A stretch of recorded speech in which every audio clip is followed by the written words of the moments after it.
बिस्मिल्लाहिर्रहमानिर्रहीम। अस्सलाम वालेकुम डियर स्टूडेंट्स। उम्मीद है आप सब खैरियत से होंगे। आज का हमारा टॉपिक है modes of electronic transition. Electronic transition के मोड्स क्या क्या होते हैं। तो बेसिकली इसमें होता ये है कि हमारा जो भी कंपाउंड होता है उसमें अल्ट्रावायलेट विजिबल रेडिएशन एब्जॉर्ब होती हैं। जब रेडिएशन एब्जॉर्ब होती हैं तो मालिक्यूल के जो इलेक्ट्रॉन हैं ग्राउंड स्टेट से यानी कि लोअर एनर्जी स्टेट से हायर एनर्जी स्टेट में चले जाते हैं। तो एब्जॉर्प्शन का फिनोमिना मैक्सिमम कहाँ पर होता है? जब रेलिवेंट एब्जॉर्प्शन और कंपाउंड मौजूद होता है जो कि रिक्वायर्ड हो, तो वहाँ पर एब्जॉर्प्शन रेशो भी इंक्रीज हो जाती है। मोड्स ऑफ ट्रांजिशन है बेसिकली 4 मोड्स ऑफ ट्रांजिशन हैं। Sigma to sigma steric, n to sigma steric, pi to pi steric and n to pi steric है। ठीक है, ये 4 मोड्स ऑफ ट्रांजिशन है। और इसमें अब हम इनको देखते हैं। Molecule absorb ultraviolet and the valence electron excited from ground state to the excited state. Maximum absorbance occur at a point where energy of certain wavelength becomes equal to that required for excitation, जो कि excitation के लिए required होती है. The electronic transition that are associated with the absorption of UV visible radiations are of 4 type. Basically कितने types के? 4 types के यहाँ पर ये मेंशन है। Sigma sigma steric, n to sigma steric, pi to pi star और n to pi star transitions हैं।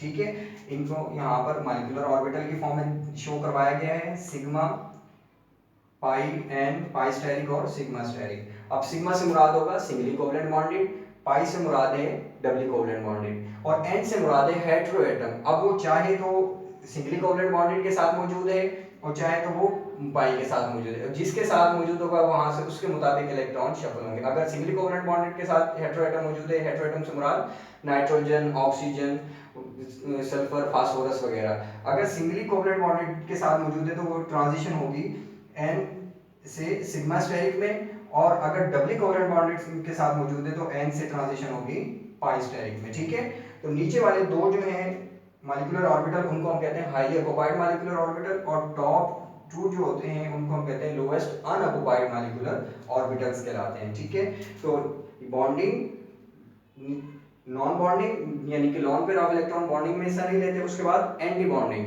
ठीक है, जो कि एक्साइटेड स्टेट में इलेक्ट्रॉन चले गए तो एंटी बॉन्डिंग मॉलिक्यूलर ऑर्बिटल का पार्ट बन गए। ठीक है, तो एग्जांपल्स के हवाले से सिग्मा स्टार की एग्जांपल है अल्केन यानी कि सैचुरेटेड हाइड्रोकार्बन है, और n to sigma steric, n से मुराद हेटेरोएटम बताया था तो इसके लिए मेथनॉल की एग्जांपल को डिस्कस किया गया है। इसी तरह पाई टू पाई स्टेरिक है तो इसके लिए इथीन की एग्जांपल को डिस्कस किया गया है। एन टू पाई स्टेरिक है, इसके लिए एल्डिहाइड की एग्जांपल को डिस्कस किया गया है। ठीक है, अब नेक्स्ट हम आगे चलते हैं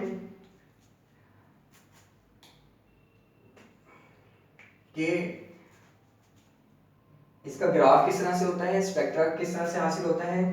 बेसिकली एनर्जी और एब्जॉर्बेंस के दरमियान इसका स्पेक्ट्रम ऑब्टेन होता है, एनर्जी और एब्जॉर्बेंस। ठीक है, एब्जॉर्बेंस कहाँ से कहाँ तक होती है? 200 और 800 नैनोमीटर। अब इनमें सबसे ज़्यादा जो एब्जॉर्बेंस है उसकी एनर्जी किसकी ज़्यादा होती है? 200 नैनोमीटर की। ठीक है, यूवी विजिबल की जो रेंज है 200 टू 800 नैनोमीटर है, लेकिन सबसे ज़्यादा एनर्जी किसकी होती है? 200 नैनोमीटर। जैसे हमने डिस्कस किया था कि जो है एब्जॉर्बेंस और एनर्जी और वेवलेंथ के हवाले से हमने डिस्कस किया था, एनर्जी और वेवलेंथ के हवाले से, कि अगर वेवलेंथ जो है बढ़ती चली जाएगी तो एनर्जी डिक्रीज होती चली जाएगी, और अगर वेवलेंथ की वैल्यू डिक्रीज होती चली जाएगी तो वेवलेंथ इंक्रीज होती चली जाएगी। ठीक है, तो 200 नैनोमीटर पे एनर्जी इंक्रीज हो जाती है तो, और 800 नैनोमीटर पे एनर्जी कम से कम होती है यूवी के रेंज में। ठीक है, तो बेसिकली हम लोएस्ट एनर्जी से शुरू करते हैं 800 नैनोमीटर से, और फिर हम हाईएस्ट एनर्जी की तरफ आते हैं 200 नैनोमीटर की तरफ। उसकी रीज़न ये है कि इसके दौरान में जो भी हमारा कंपाउंड मौजूद होगा, जब हम ग्रेजुअली एनर्जी को इंक्रीज करेंगे तो रिस्पेक्टिव मॉलिक्यूल का स्पेक्ट्रम काफ़ी क्लियरली ऑब्टेन होगा। अदरवाइज अगर हम हायर एनर्जी 200 नैनोमीटर जो है वो डायरेक्ट अप्लाई कर दें तो उसके नतीजे में सारी की सारी पीक्स जो है वो एक ही पॉइंट पर ऑब्टेन हो जाएंगी, ठीक है। इसलिए हम लोवेस्ट एनर्जी से हाईएस्ट एनर्जी की तरफ आते हैं, यानी कि 800 नैनोमीटर से 200 नैनोमीटर की तरफ आते हैं, ठीक है। अब हम डिस्कस करते हैं one by one sigma to sigma steric transition.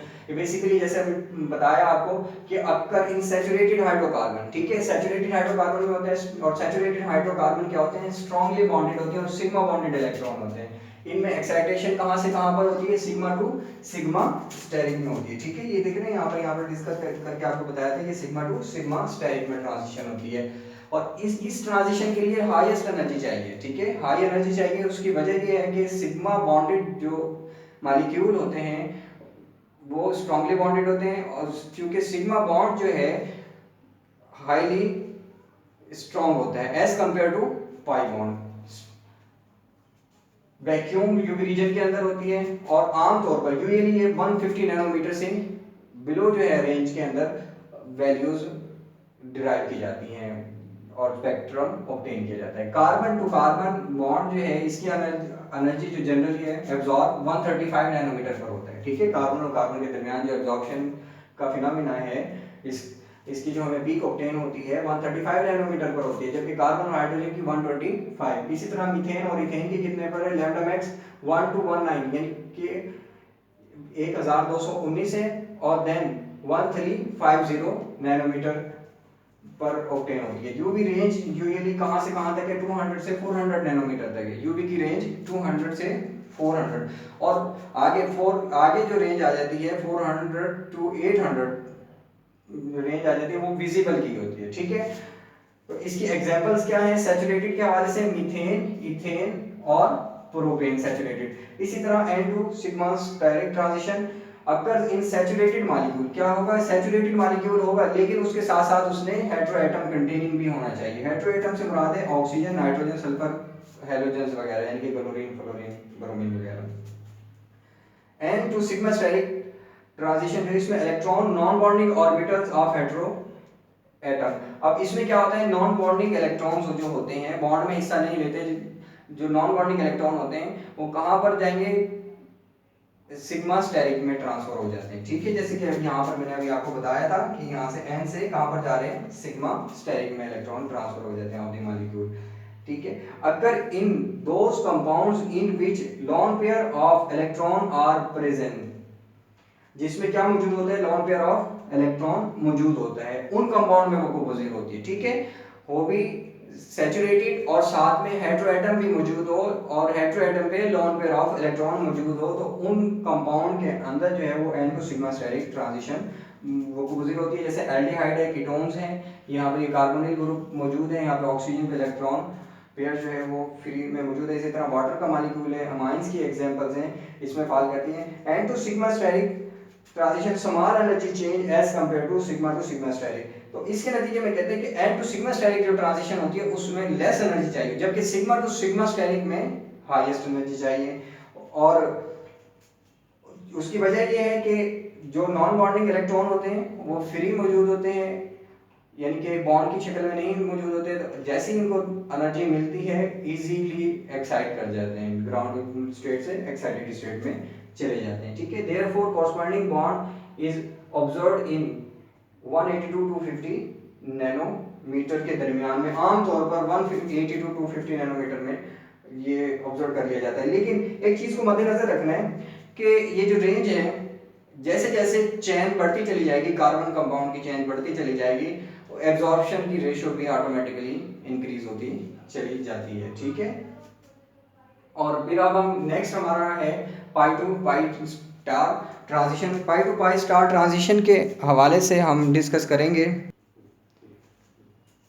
Pi to pi star transition किन कंपाउंड में होती है, ऐसे कंपाउंड जो कि डबली या ट्रिपली कोवलेंटली बॉन्डेड होते हैं और उसके साथ साथ एरोमेटिक भी हों, ठीक है, यानी कि डबल भी हो, डबली भी हो, ट्रिपली कंपाउंड हो, डबली कोवलेंट बॉन्डेड हो, ट्रिपली कोवलेंट बॉन्डेड, या एरोमेटिक हाइड्रोकार्बन्स हो, तो उनमें transition pi to pi star वो कंपोजिट होती है। प्रमोशन ऑफ इलेक्ट्रॉन, इसमें इलेक्ट्रॉन कहां पर जाते हैं, पाई टू पाई स्टार के अंदर जाते हैं, और ये जनरली 160 to 190 नैनोमीटर में हो जाते हैं, and it goes up to 800 nanometer. और इवन दो कि 800 नैनोमीटर जैसे कि मैंने आपको बताया कि कार्बन चेन की लेंथ पर भी डिपेंड करता है, depending upon the conjugation. Conjugation का मतलब होता है कि एक कार्बन के बाद फिर डबल बॉन्ड है, फिर कार्बन है, ये ट्रिपल बॉन्ड भी हो सकता है, फिर यानी कि कंसेक्टिवली एक कार्बन एटम को छोड़ के नेक्स्ट कार्बन एटम के साथ डबल बॉन्ड मौजूद हो या ट्रिपल बॉन्ड मौजूद हो, तो ये कन्जुगेशन के अंदर आता है। ठीक है, तो इथाइलिन इसकी एग्जांपल है, इथाइलिन CH2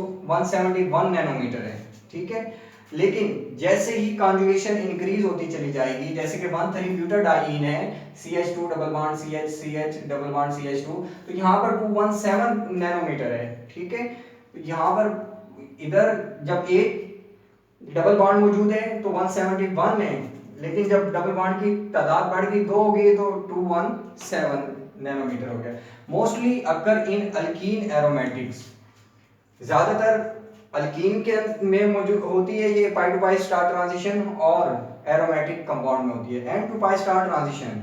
अब हम नेक्स्ट वन है last one, n to pi star transition occur in doubly और triply covalent bonded and hetero atoms, और साथ में क्या हो, हेटेरो एटम मौजूद हो। फॉर एग्जांपल कार्बोनिल है, C double bond C triple bond N है, कार्बोनिल के नाइट्रोजन के साथ ट्रिपल बॉन्ड बनाया हुआ है, इनमें इलेक्ट्रॉन पेयर फ्री मौजूद है। तो इसमें है क्या कि डबली या ट्रिपली कोवलेंट बॉन्ड है, लेकिन उसके साथ साथ क्या है, हेटेरो एटम का मौजूद होना जरूरी है। तो ये जितने भी कार्बोनिल कंटेनिंग कंपाउंड है उनमें भी वैकोपोजी होती है। ठीक है, कार्बोनिल मीन हेटेरो एटम है। उसके बाद non bonding electrons of hetero atoms atomic orbitals excited to the anti bonding pi और pi star orbital with the double और triple bond in the molecule. ठीक है, डबल और ट्रिपल बॉन्ड अगर मौजूद होगा मॉलिक्यूल में, डबल और ट्रिपल बॉन्ड भी मौजूद हो मॉलिक्यूल में, यानी कि कार्बन की जो चेन है उसमें डबल या ट्रिपल बॉन्ड मौजूद, उसके साथ साथ हेटेरो एटम मौजूद होगा, तो इसको हम क्या कहेंगे, n to pi star transition कहलाएगी। ठीक है, n to pi star transition जो है वो लेस एनर्जी रिक्वायर्ड होती है as compare to pi star transition. इसमें एन टू पाई स्टेरिक में लेस एनर्जी और पाई टू पाई स्टेरिक में हायर एनर्जी रिक्वायर्ड होती है। चूंकि मैंने बताया कि हेटेरो एटम्स जब मौजूद होता है तो हेटेरो एटम्स के जो इलेक्ट्रॉन्स हैं वो फ्री होते हैं, तो उनको एक्साइटेड स्टेट में लेकर के जाने के लिए लेस एनर्जी रिक्वायर्ड होती है as compare to bonded electron. Bonded electron को एक्साइटेड पोजीशन में लेकर जाने के लिए हायर एनर्जी रिक्वायर्ड है। ठीक है, and therefore absorb at longer wavelength, यानी कि लॉन्गर वेवलेंथ पर एब्जॉर्ब। लॉन्गर वेवलेंथ का मतलब ये है कि जब वेवलेंथ लॉन्ग होती चली जाएगी, लॉन्गर वेवलेंथ होगा तो उसमें जो एनर्जी है डिक्रीज होती चली जाएगी। ठीक है, तो कम एनर्जी चाहिए होगी किसके लिए, नॉन बॉन्डेड इलेक्ट्रॉन्स के लिए। और ये यहाँ पर एग्जांपल है एल्डिहाइड की, और कीटोन की एग्जांपल है 275 नैनोमीटर और 295 नैनोमीटर पर। के डिपेंड करता है कि कार्बन की चेन लेंथ कितनी है। ठीक है, और डबली बॉन्डेड है या ट्रिपली बॉन्डेड है।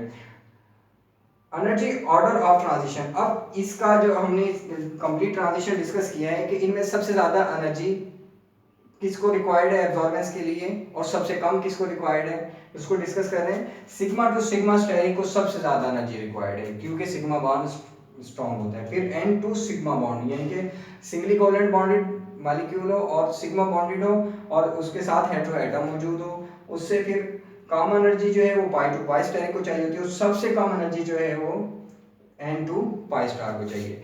अब वेवलेंथ का ऑर्डर यहाँ पर मेंशन किया मैंने को वेवलेंथ के ऑर्डर के लिए कि सबसे ज्यादा यानी कि लॉन्गर वेवलेंथ मतलब कि कम एनर्जी वाली जो वेवलेंथ, कम एनर्जी वाली जो रेडिएशन रिक्वायर्ड है वो एन टू पाई स्टार को चाहिए। देन फिर उसके बाद क्या है, पाई टू पाई स्टार को चाहिए, उसके बाद एन टू सिग्मा स्टार को, और उसके बाद जो है सिग्मा टू सिग्मा स्टार को चाहिए। ठीक है, तो ये था आज का हमारा टॉपिक कि सबसे ज़्यादा जो लॉन्गर वेवलेंथ है वो एन टू पाई स्टार की है और सबसे shorter wavelength sigma to sigma star की है। तो बच्चों आज का हमारा टॉपिक था मोड्स ऑफ इलेक्ट्रॉनिक ट्रांजिशन। हमने डिस्कस किया बेसिकली कि एब्जॉर्बेंस किस तरह से होती है। 4 मोड्स ऑफ ट्रांजिशन है। सिग्मा टू सिग्मा स्टेरिक हमने देखा कि सिंगली कोवलेंट बॉन्डेड में है। Sigma to n to sigma steric जो है वो सिंगली कोवलेंट बॉन्डेड होने के साथ साथ हेटेरो एटम भी मौजूद होना चाहिए। फिर हमने देखा कि पाई टू पाई स्टेरिक है तो डबल और ट्रिपली कोवलेंट बॉन्डेड है। फिर उसके बाद एन टू पाई स्टेरिक है तो इसमें डबल और ट्रिपली कोवलेंट बॉन्डेड होने के साथ साथ हेटेरो एटम का भी मौजूद होना ज़रूरी है। तो सिग्मा बॉन्ड में ज़्यादा एनर्जी रिक्वायर्ड होती है, शॉर्टर वेवलेंथ वाली रेडिएशन रिक्वायर्ड होती हैं, जबकि डबल कोवलेंट बॉन्डेड में, डबल और ट्रिपली कोवलेंट बॉन्डेड में लॉन्गर वेवलेंथ वाली एनर्जी रेडिएशन रिक्वायर्ड होती हैं। और इसी तरह से हेटेरोएटम जब मौजूद होते हैं तो सिग्मा का केस हो चाहे पाई का केस हो, बाइस्टेरिक का केस हो, तो इन दोनों केसेस में अगर सिग्मा टू सिग्मा स्टेरिक होगा तो इसको एनर्जी ज़्यादा चाहिए होगी, और एन टू सिग्मा स्टेरिक को कम एनर्जी चाहिए। इसी तरह पाई टू पाई स्टेरिक को ज़्यादा एनर्जी चाहिए होगी और एन टू पाई स्टेरिक को कम चाहिए होगी, क्योंकि जो हेटेरोएटम्स के इलेक्ट्रॉन है वो आज़ाद फ्री हालत में मौजूद होते हैं। Thank you so much dear students. अगर कोई क्वेश्चन हो तो आप पूछ सकते हैं। अल्लाह हाफिज़।